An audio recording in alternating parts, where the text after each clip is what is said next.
Every Friday, we give you a chance to get in touch with us and say what needs to be said, Real Talkers. We want to hear it. We want to see those hot takes.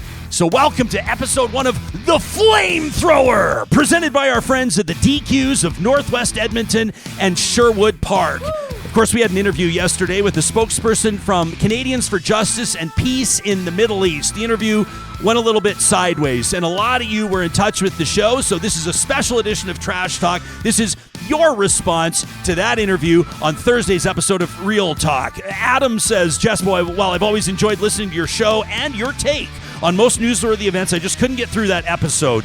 Your guest made over 20 false remarks in just the first 10 minutes of the show, and after stating that she doesn't support a two-state solution, made clear she supports the true genocide, the ethnic cleansing of the Jews that live in the state of Israel.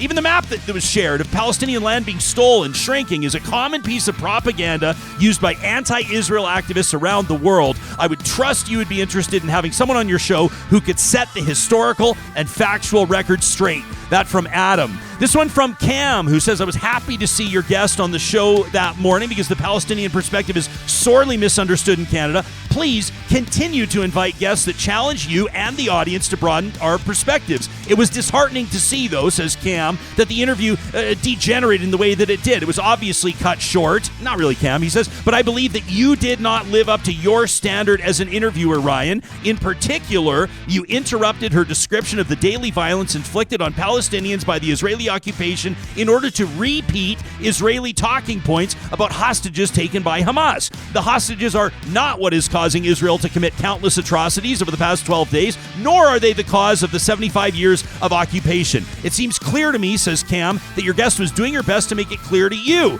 and us that no matter what Palestinians do, the violence of occupation won't stop. But you didn't seem to be interested in that message. Instead, you accused her of being anti-peace. That from Cam. She kind of is anti-peace, Cam, but I digress. Garth says, I've been actively trying to avoid diving into the commentary surrounding the Israel conflict with Hamas, not out of apathy, but just due to the immense complexity of the situation. It's a topic laden with emotional and historical baggage, making it a challenging one to navigate. But I do make an effort to tune into shows covering this matter, recognizing the importance of staying informed about global events, even when they're as complex as this. Regarding Thursday's interview, I commend your approach in providing the space to express those views openly. A dialogue and discussion are essential in understanding different perspectives, but I must admit I was taken aback by her attempt to justify a terror attack while simultaneously representing a body that advocates for peace in the Middle East, says Garth. It highlights the intricate and often contradictory nature of the conflict. This one from Pam, who says, Ryan, how the hell did that guest wind up on your show? Did nobody vet her? How did you not know what she was going to say? Somebody fucked up big time. Do better and quit dropping the ball. That from Pam. Pam, we never know what people are going to say on the show until they say it. Clay says, Jessica, I've been willing to be challenged. I've been willing to be made uncomfortable by this show for a long time. I have no interest in echo chambers, but you have consistently displayed a complete unwillingness to challenge powerful institutions, whether it's government ministers, Take Back Alberta, or the police. I've seen you consistently soft pedal guests as they lie and obfuscate right to your face. It often seems like you're trying to go easy on your guests so that you can have them back on the show. But then comes the Israel-Palestine conflict, and you prove that you're willing to peddle Israeli lies while also stopping just short of calling Palestinians terrorist sympathizers. He said, I listened as Charles Adler gleefully gobbled up and regurgitated Israeli propaganda while you did nothing to check his obvious lies. Worse, Adler appeared to dismiss, even embrace, war crimes against Palestinians. He bordered on Zionist bloodlust. He says, that didn't surprise me. In fact, I was nervous to turn on Real Talk this week knowing the horse shit that he would be stepping in. He does the same thing when it comes to defending police and law and order, but I expect more from you, says Clay. And then on Thursday's episode, suddenly your journalistic backbone appears. You tried to pester her into admitting that she and other Palestinian activists are terrorist sympathizers, all while she tried to contextualize systematic genocide that's been waged on her people for decades. It was the strongest pushback I've heard you deploy in a very long time, and I'm disappointed that you used that backbone to defend colonial power.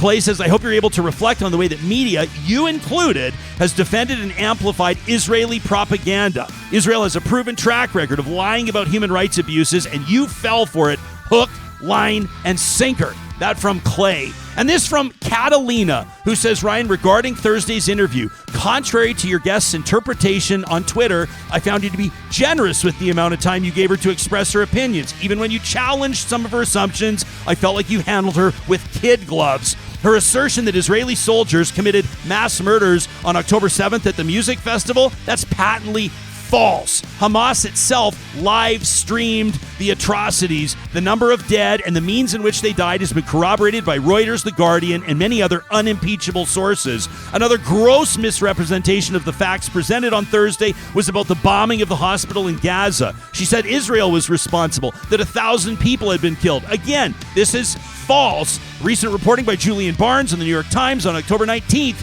states that the estimated death toll is between 100 and 300, though that number will undoubtedly rise. Now, Catalina says any civilian death is tragic, but in this case, mounting evidence from U.S. intelligence indicates the device which exploded in the parking lot of the hospital came from a rocket launched by Palestinian Islamic Jihad. Now, your guest was not entirely inaccurate. Her summary of the creation of the Zionist state of Israel and the colonization of the Palestinian people was bang on. She mentioned several times that citizens of the Gaza Strip have been subjugated to a starvation diet since 2007. That blockade has been labeled a humanitarian disaster. She sees Hamas as freedom fighters whose actions are justified because they're fighting colonialism. As you rightfully pointed out, the plight of our First Nations people and their desire to seek reparations for a myriad of injustices does not justify slaughter of people in Edmonton or anywhere in Canada, just as the valid struggle for Palestinian independence did not justify the obliteration of 1,300 or more Israeli citizens. That from Catalina.